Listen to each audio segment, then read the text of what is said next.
एक महात्मा जी भ्रमण करते थे, तो उस समय असरफियां चलती थी, मोहरे असरफियां, उनको भेंट में देते लोग। तो या तो ठाकुर सेवा में लगे तत्काल, या संत सेवा में तत्काल लगे, उसका संग्रह करके डोलना ये ठीक नहीं है बैरागी के लिए, सिद्धांत में ये ठीक नहीं। तो जब 2, 4, 6, 8 ऐसे मोहरे हुई, तो उन्होंने विचार किया कि और भ्रमण करके जब काफी मोहरे हो जाएंगी तो प्रयागराज में जब कुंभ पड़ता है, एक बार पूरे सब अखाड़े के संतों को, अलग संप्रदाय सब संतों को बुलाएंगे और सबको खुआएंगे।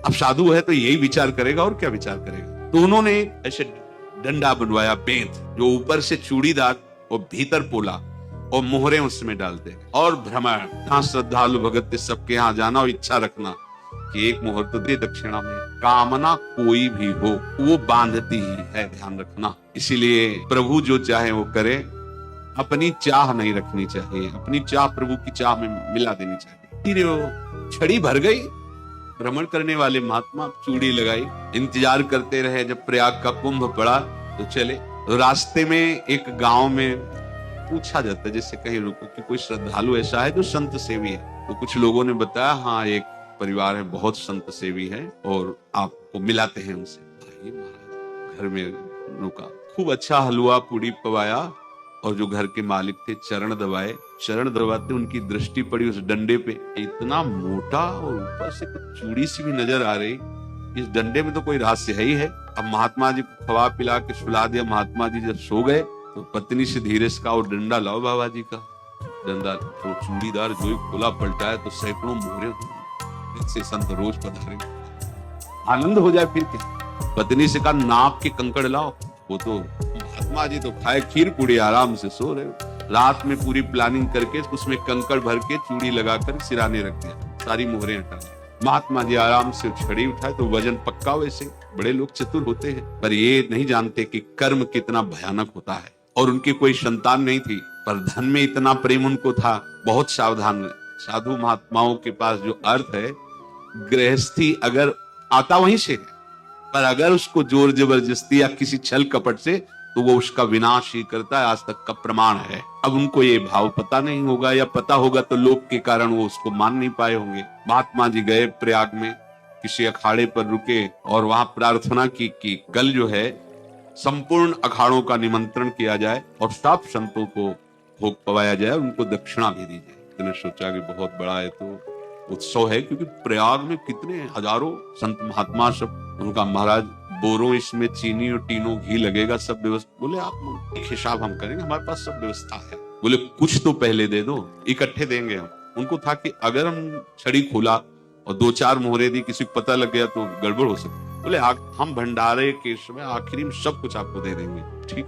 वो अपने पास से पैसे लगाकर खूब जितना सामग्री सब लाए, लाखों की, और सब संतों को निमंत्रण कर दिया। संत जन निमंत्रित हो गए, भंडारा बन रहा है। तब वहां के महंता है, उनका देखो भंडारा भी बन रहा है, संतों को निमंत्रण। अब आप अर्थ की व्यवस्था कीजिए, क्योंकि इतनी बड़ी हमारी सामर्थ्य नहीं थी जितना हमने किसी तरह हमने व्यवस्था की। अब मुझे अर्थ चाहिए, तभी आगे की व्यवस्था बढ़ेगी। संतों को दक्षिणा देंगे, और जिनसे अर्थ लिया उनको दे। देखो रसोई बन गई सब। उनका छत में विश्वास नहीं थे, चूड़ी खोली।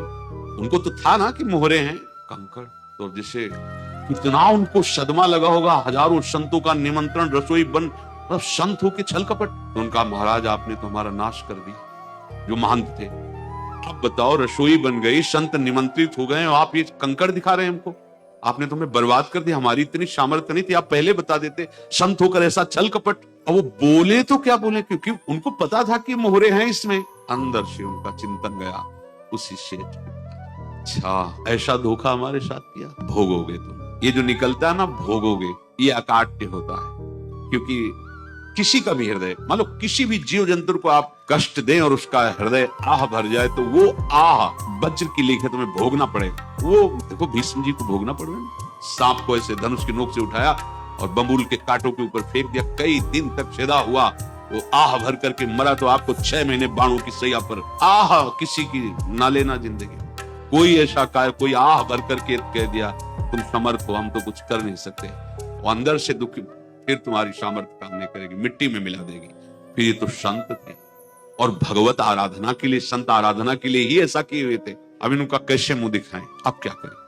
सुबह संत जन आएंगे, सबके बीच में हमारी कि देखो इन्होंने, अब क्या करें। गए और संगम में जाके छलांग लगाई, अपने प्राण त्याग दिए। अब उनके तो पास मोहरे थी और व्यापार बढ़ा, और 9-10 महीने बाद ही लड़का हुआ। अब तो उनको कि संत फलीभूत हो गए, व्यापार चल रहा, लड़का नहीं होता था, लड़का भी हो गया।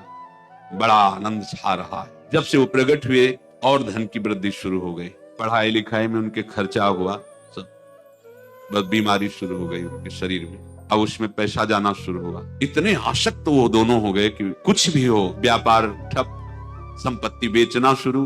तो उन्होंने कहा कि बेटा मैं क्या कर सकता हूं तुम्हारे लिए। बोले हमारी अंतिम इच्छा है प्रयाग चलो, और जितने प्रयाग में संत महात्मा सबको एक बार भंडारा करो। हमारी इच्छा अंतिम है, क्योंकि अंतिम यही इच्छा थी। बोले अब ज्यादा संपत्ति तो नहीं रह गई, तो बोले घर बेच दो, मेरे लिए ही तो है, बेच दो। मुझे लगता मैं बचूंगा नहीं, पर मेरी अंतिम इच्छा पूर्ण कर। घर बेच दिया, जेवर बेच दी। वहां गए, जब संत सेवा की तो बोले मुझे संगम तक ले चलो। संगम तक ले गए और बोले समझे तुम चुराए थे और हमने उसको छीना है, कुछ नहीं रह गया तेरे पास कुछ, अब केवल ममता और आसक्ति में जलकर मर और नरक प्राप्त कर। मैं वही महात्मा हूं जिसकी तूने मोहरे ली थी। महात्मा को जन्म लेना पड़ा और इनको दुर्गति भोगनी पड़ी। ऋणानुबंध होश में, ऐसा नहीं कि आप जो कर रहे हैं कोई देख नहीं रहा, कोई हिसाब किताब नहीं, जो कर रहे हैं अवश्य में भोक्तव्यम। बहुत सावधान।